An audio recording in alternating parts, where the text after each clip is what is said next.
What's going on, guys, and welcome back to the channel.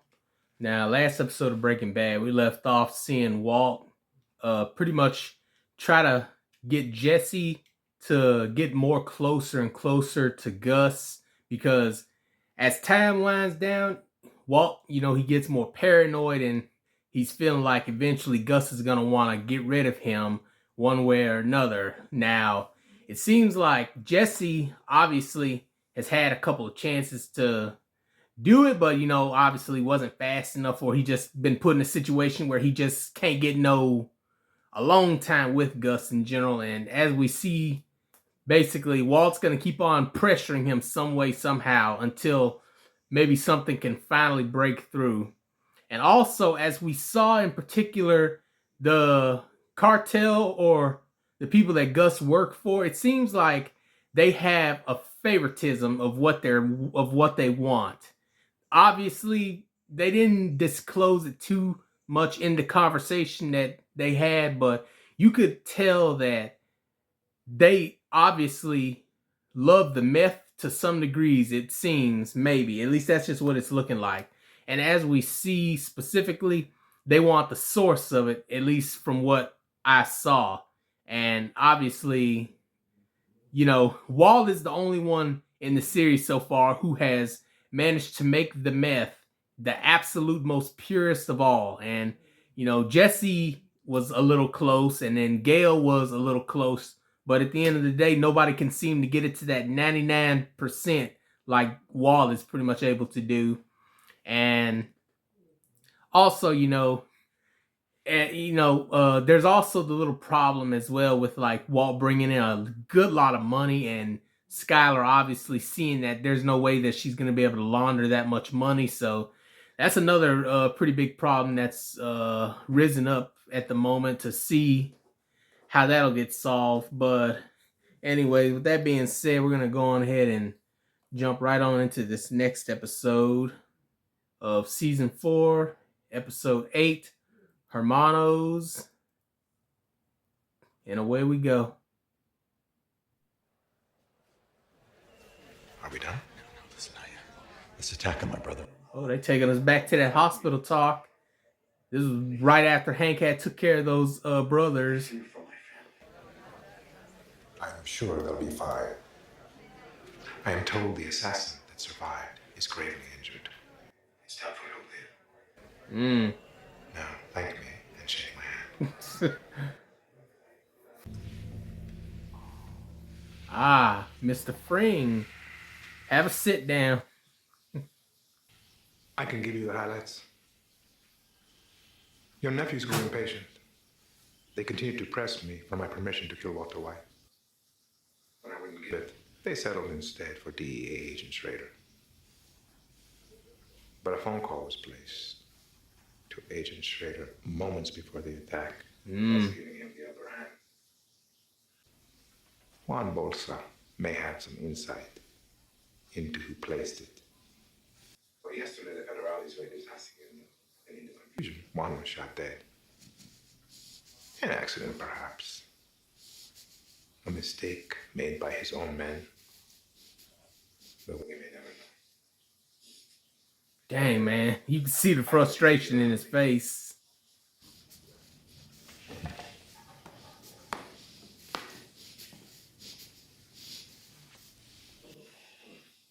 This is what comes of blood for blood, Hector. Sangre por sangre. I think all you did was just made him more mad.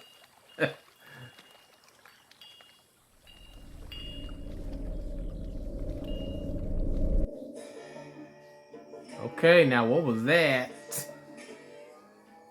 How's Kathy? Much better, thank you. And you know Hank Schrader? Yes, indeed. And Steve Gomez? I'm very anxious to find out what this is all about. Sir, your fingerprints were found at a crime scene. Really? That's surprising. A drug-related homicide.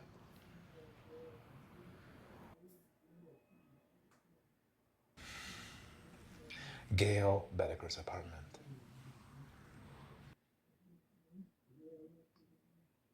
He's going with it.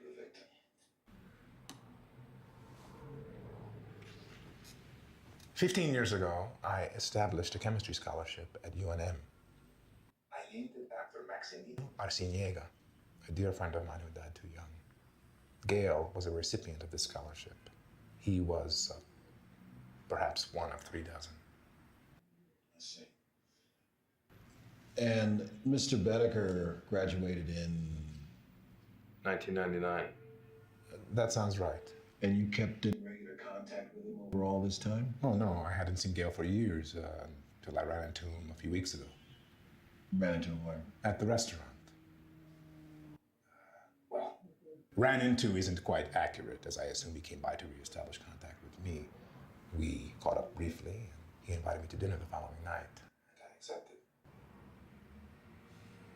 It was perhaps a week later I read about him in the paper.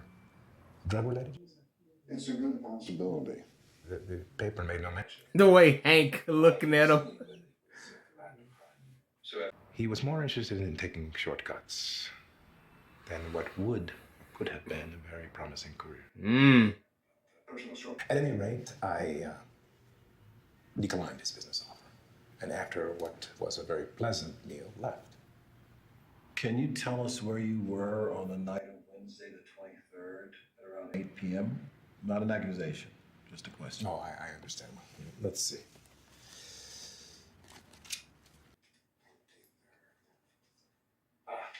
I was at a fundraiser at Presbyterian Hospital. I was there from 7 to about 10. Keeping notes of things he do on a day-to-day occasion. Sorry, yeah, just one other thing. Is Gustavo Fring your real name?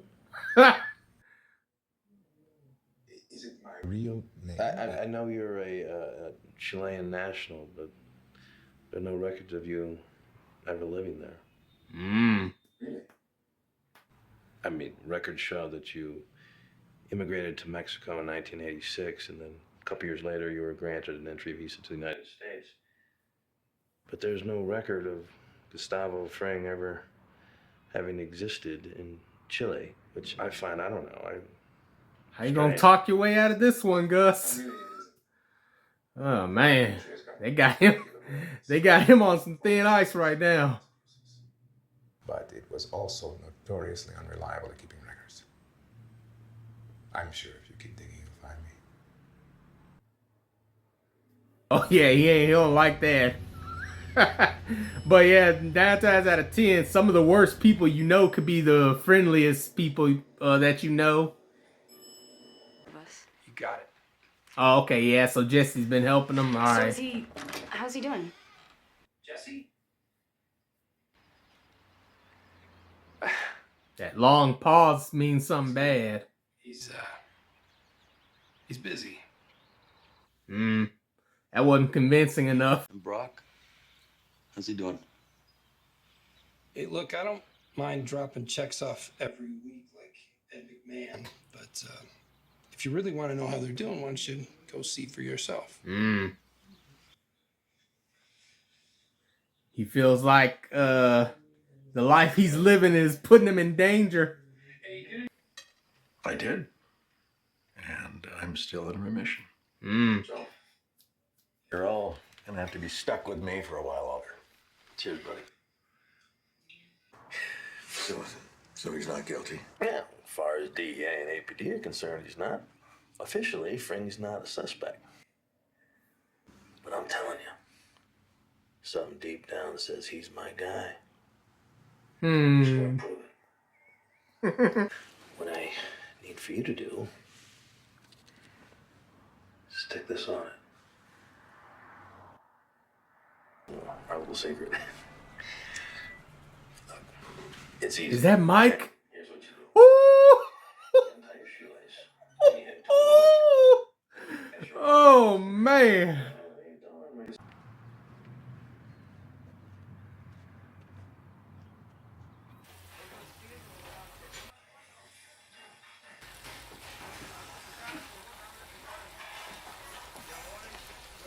Oh no. Yeah.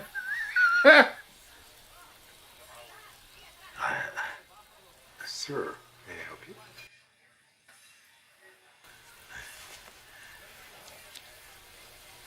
didn't do it.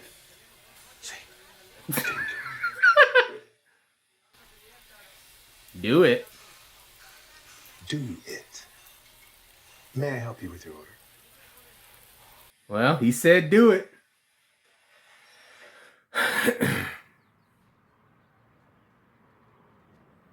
The way Walt has to play it off with both sides of it and all that, like trying to warn yeah, like trying to warn oh, I heard that door open. I'm thinking somebody about to attack him. Just made sure it was secure. Hey, where's my soda? Just kidding.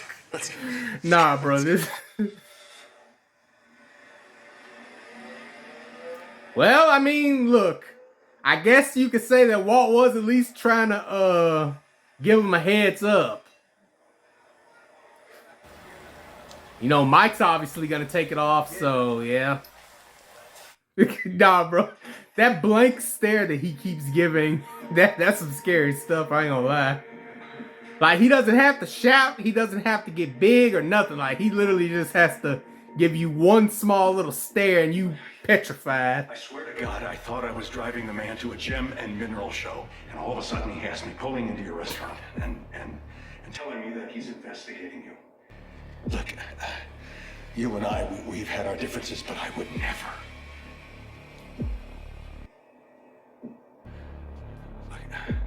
Look, my brother-in-law, evidence-wise, has nothing. He's operating on pure conjecture, and no one, and not one person that he works with thinks that you are anyone other than an owner of a fast food chain. But if something were to happen to Hank, then that would only draw their attention to you, and therefore to me as well. So we have a mutual interest in resolving this without violence. Yeah, I'm about I to will say. make sure that he discovers nothing. I'm about to say, yeah, because if Hank keeps on poking that nose in there, Gus is eventually going to want to get rid of him. Jesse! His favorite words, Jesse. Be like invited. Are we alone? Yeah, they might have planted a bug or something. You stand on what? Where do we stand with the thing that you were supposed to do? I assume you haven't done it. You didn't lose it, did you? You would tell me if you lost it, right? Oh, Jesus. Asshole. Free me to get it done? Go do it yourself. You didn't see me coming like it's some kind of... This week. Tomorrow. Tonight, if possible. Oh. Tonight? Wow. What are you, high? My brother-in-law. My DEA agent brother-in-law. He's on to Gus. Did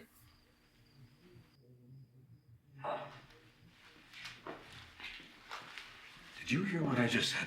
My brother-in-law is on to Gus. Yeah, I got it. Your brother-in-law. Okay, I'm thinking.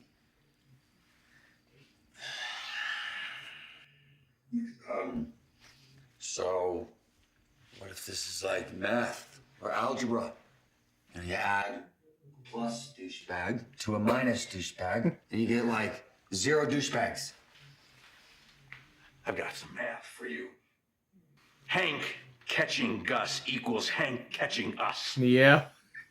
Hank he's relentless. All right? He won't quit. Yeah, well, he's got nothing, is all I can say. How would you know that? Because he's still above ground. Think a dude like us, would let your boy anywhere near him? He'll break out his box cutter on his sorry gimp ass. So you haven't even seen him since that time at the diner?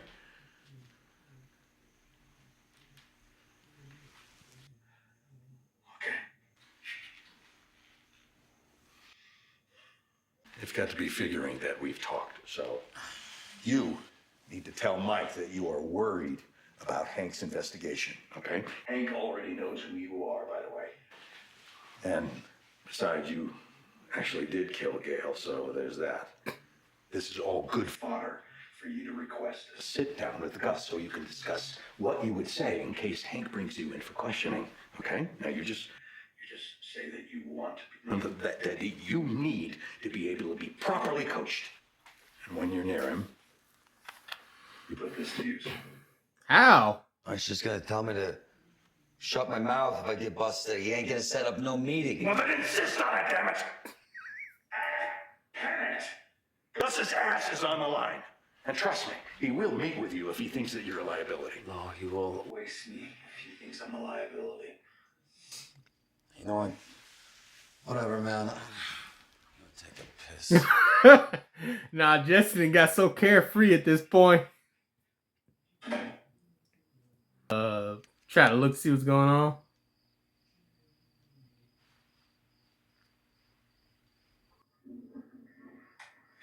Boss is busy.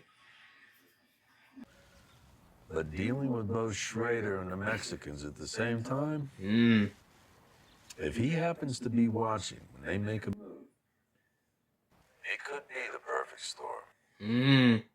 Thank you. He's looking into my past. Gustavo, siéntate, me está poniendo nervioso. Sí.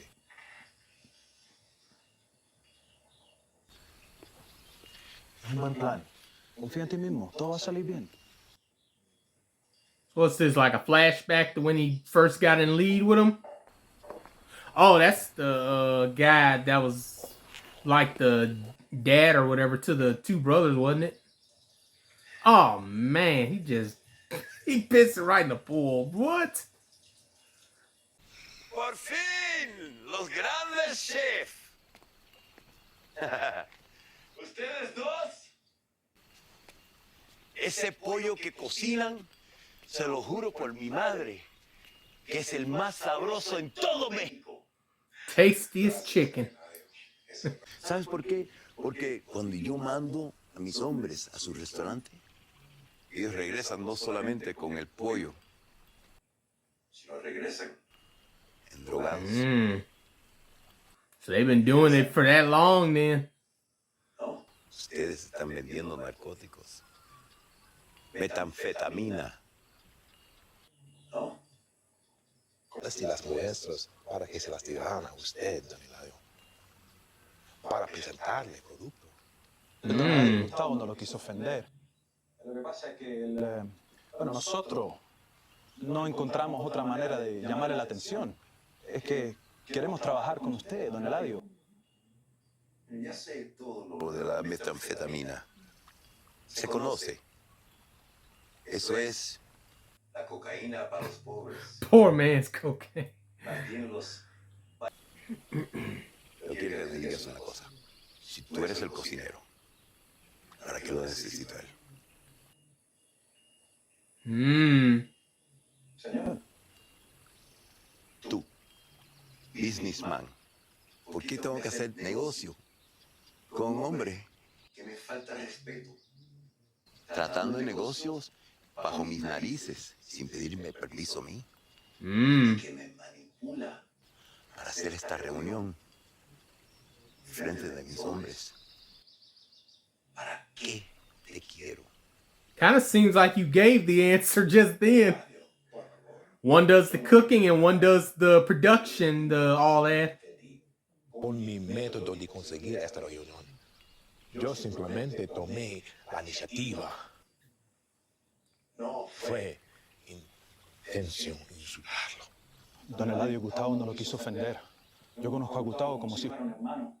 Para mí, este hombre es la persona más leal, más honorable que yo he conocido. Él me salvó del barrio pobre de Santiago. Este hombre me hizo el hombre que soy hoy. Don Eladio, Gustavo es un genio y le hará millones de dólares. Solamente deje que su corazón lo perdone. Dang, kind of feels like now they're starting to beg, making them look a little weaker. Sí, yo lo necesito. Él es mi compañero. Por favor, se lo...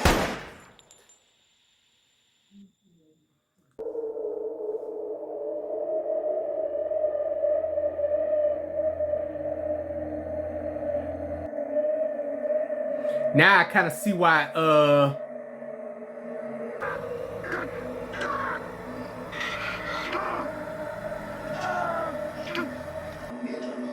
tú resistes.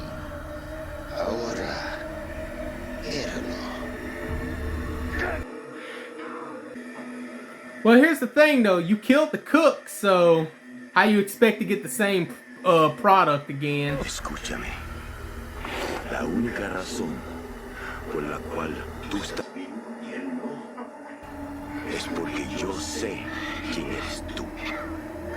Pero entiende bien, ya no estás en Chile.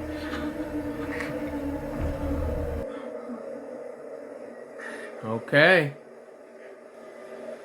So it kind of seems like we got a whole lot more insight into Gus's story in general. That was his brother, wasn't it? Quédate con los pollos. Stick the chicken. He didn't stick the chicken. Now you understand specifically why Gus got back at him like that. Because it feels like a long-standing situation of where he just had to bide his time until the opportunity presented itself. Look at me. And like I said, Gus had to have been the one who made that call, so he made sure to take out his sons.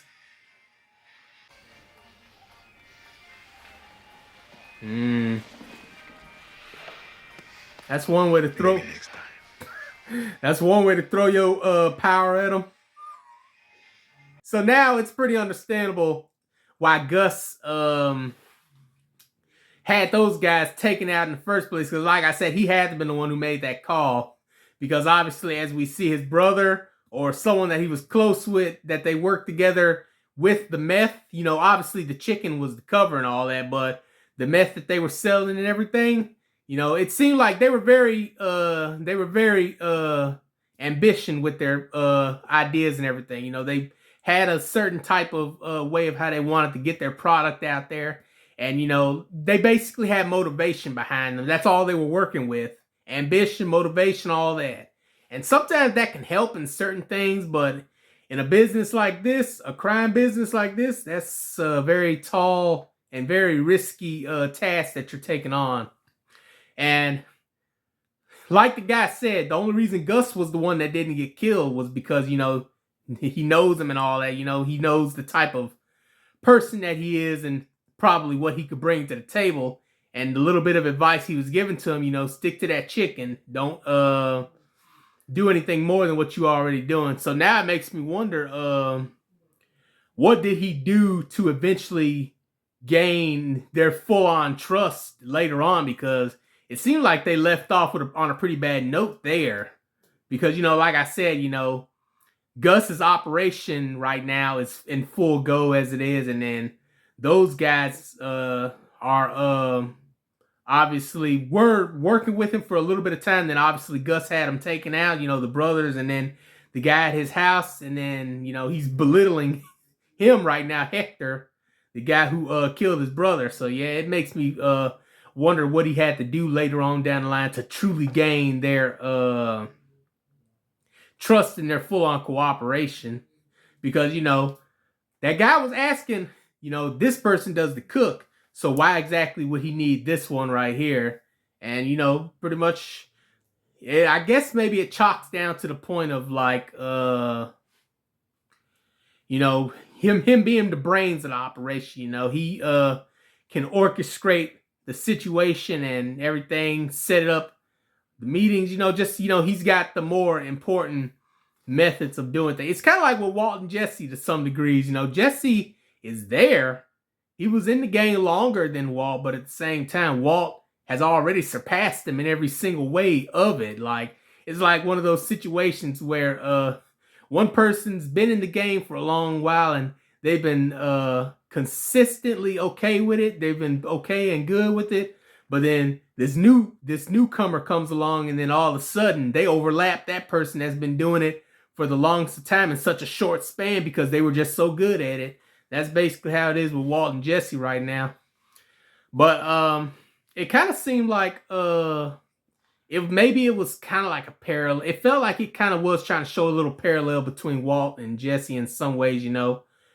For the longest time, Gus was wondering why specifically does Walt have to work with Jesse and all that. It kind of, you know, it kind of feels like maybe it was some kind of a parallel to that in some ways.